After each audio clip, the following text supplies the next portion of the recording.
Bismillahirrahmanirrahim. Assalamualaikum warahmatullahi wabarakatuh.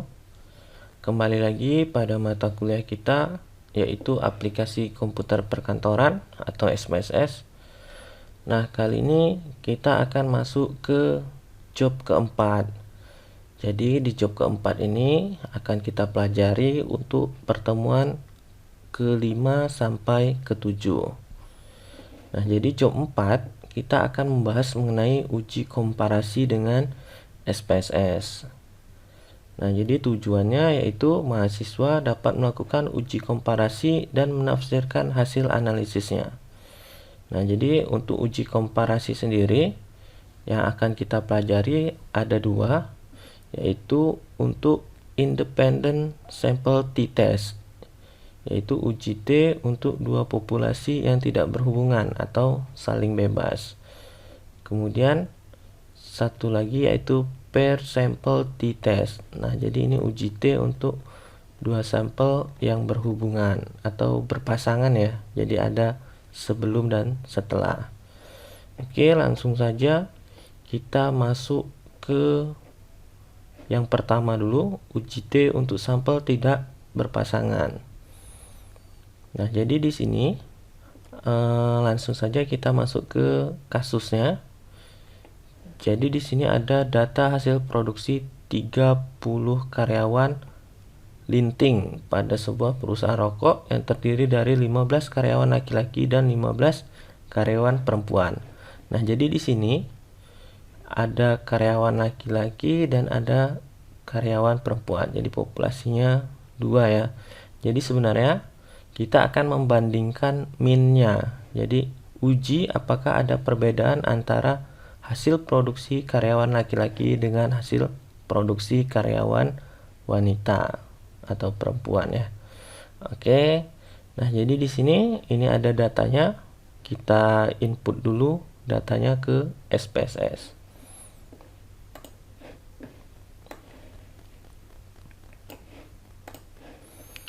Nah, jadi di sini kita definisikan dulu variabelnya. Jadi kita ke variabel view. Jadi yang pertama itu jenis kelamin.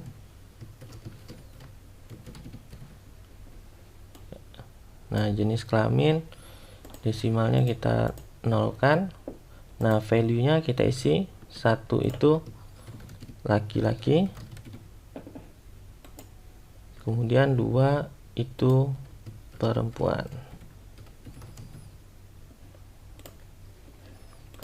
Nah, kemudian measure-nya atau tipe datanya, karena ini jenis kelamin ya, berarti nominal.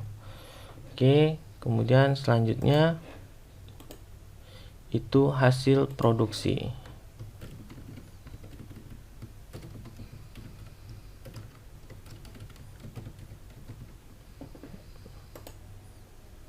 Nah, sama kita nolkan juga.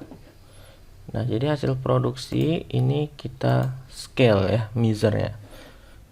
Kalau sudah, baru kita inputkan datanya di sini. Nah, seperti ini. Jadi laki-laki itu 1, berarti 1 ya, 2 ya, perempuan. Oke, kita input ya 20 dulu. Nah, jadi di sini kalau kita menginput 1000, nah maka kita nggak usah pakai titik ya, langsung saja 1450 seperti itu. Oke, kita lanjutkan dari 21 sampai ke 30. Oke, sudah kita input ada 30 data. Nah, jadi ini kita simpan, Ctrl S. Nah, kita simpan job 4 ya, job 4 uji komparasi. Kita simpan. Nah, sudah selesai. Oke, nah jadi sudah semua kita masukkan 30. Selanjutnya kita akan melakukan uji komparasi. Nah, untuk uji statistik itu ada di analyze. Nah, di sini. Lalu kita pilih compare min. Nah, di sini ada min, ada one sample t-test. Nah, Ini kalau sampelnya satu populasi ya.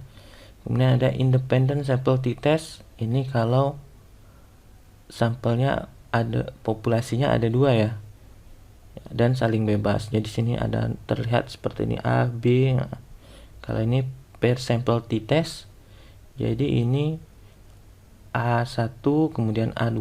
Jadi sebelum dan setelah. Nah, ini ada ANOVA atau UGF di sini ya. Oke, kita pakai independent sample t-test. Nah, di sini muncul seperti ini. Nah, jadi variabel yang ingin kita uji, kita kan ingin menguji apakah ada perbedaan hasil produksi ya. Jadi hasil produksinya kita letakkan di atas. Nah, untuk groupingnya itu kita masukkan jenis kelamin. Kemudian jangan lupa kita define group di sini. Jadi kita kan kodenya 1 dan 2 ya. Jadi di sini 1, sini 2. Lalu kita continue. Kita cek optionnya. Oke, 95%. Continue. Nah, kalau sudah, jadi di sini pastikan kalian sudah mendefinisikan grupnya. Jadi tadi kan tanda tanya, sekarang sudah muncul grupnya itu 1 dan 2. Kalau sudah, kita oke kan. Nah, oke, pertama muncul statistiknya seperti apa. Nah, jadi di sini kalau kita lihat untuk hasil produksi, jadi ada 2 grup, laki-laki dan perempuan. Datanya itu masing-masing 15. Nah, di sini min, ini adalah min sampelnya. Jadi min sampelnya itu sendiri 13.393 ya, 0,73. Sedangkan untuk yang perempuan 1402,13. Ini standar deviasinya ya, standar deviasi sampel ya. Oke. Nah, jadi sebenarnya kita itu ingin membandingkan kira-kira ini nih antara min hasil produksi laki-laki dan perempuan ada perbedaan nggak sih? Ya, tentunya nanti akan muncul p-value-nya ya. Nah, jadi di sini, nah kita lihat di sini kemarin ketika belajar statistik, ya, jadi ada 2 asumsi ya. Diasumsikan variansinya sama dan variansinya tidak sama. Nah, kalau variansinya kita asumsikan sama, nah jadi di sini kita lihat ini dia uji T-nya. Uji T-nya ini, kemudian ini adalah hasil T hitung. Jadi waktu itu kita sudah belajar menghitung T hitung secara manual ya. Nah, jadi ini dapat T hitungnya itu min 0,136. Ini degree of freedom, derajat kebebasannya 28. Jadi n min 2. Nah, di sini kalian bisa menggunakan t-table. Nah, karena kita pakainya SPSS, maka kita tidak memperhatikan ini lagi. Nah, yang kita perhatikan adalah di sini. Nah, jadi di sini ujinya itu ekornya 2 ya, two tail. Artinya apa? Kita nggak tahu mana yang lebih tinggi atau lebih rendah ya.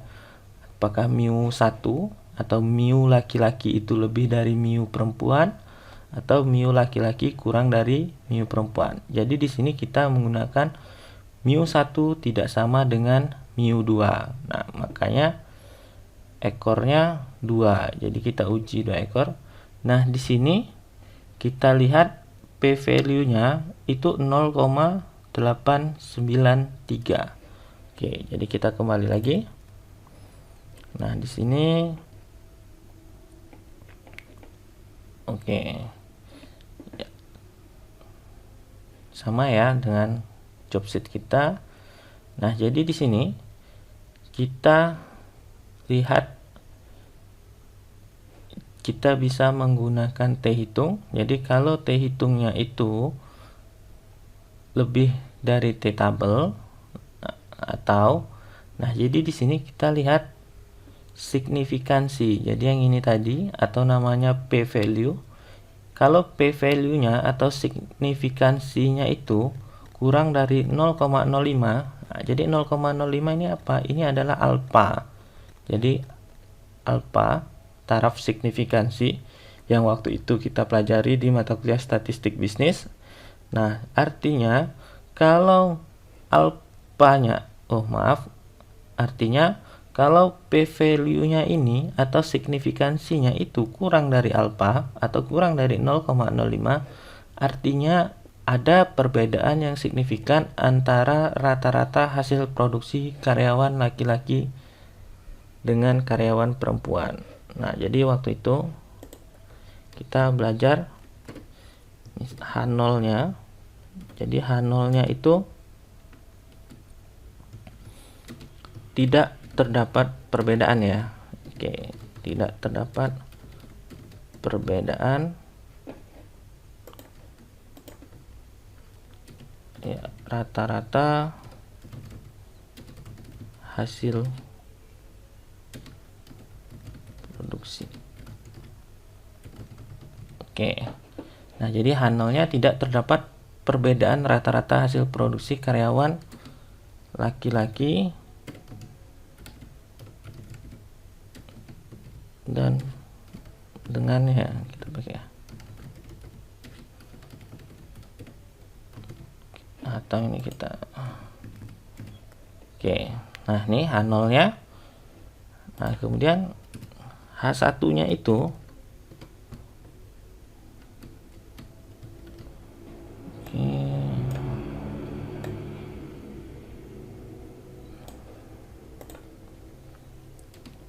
nah, H1 nya itu terdapat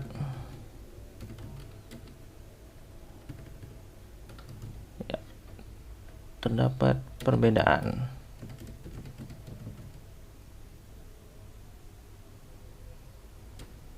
Ini kita copy saja. Nah, atau kalau dalam kalimat matematisnya ya, μ1 itu sama dengan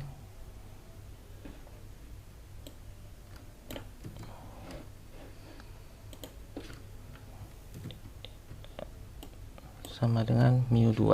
Oke. Nah, ini dia μ1 sama dengan μ2. Nah, oke. Sedangkan untuk H1-nya itu μ1 tidak sama dengan μ2. Oke. Nah, sama seperti yang kita pelajari di statistik bisnis. Nah, penarikan kesimpulannya, jadi H0 ditolak. H0 itu ditolak jika P value-nya atau ya, P value atau sig-nya. Jadi kalau di SPSS ada sig-nya, ini signifikansinya itu kurang dari alfa.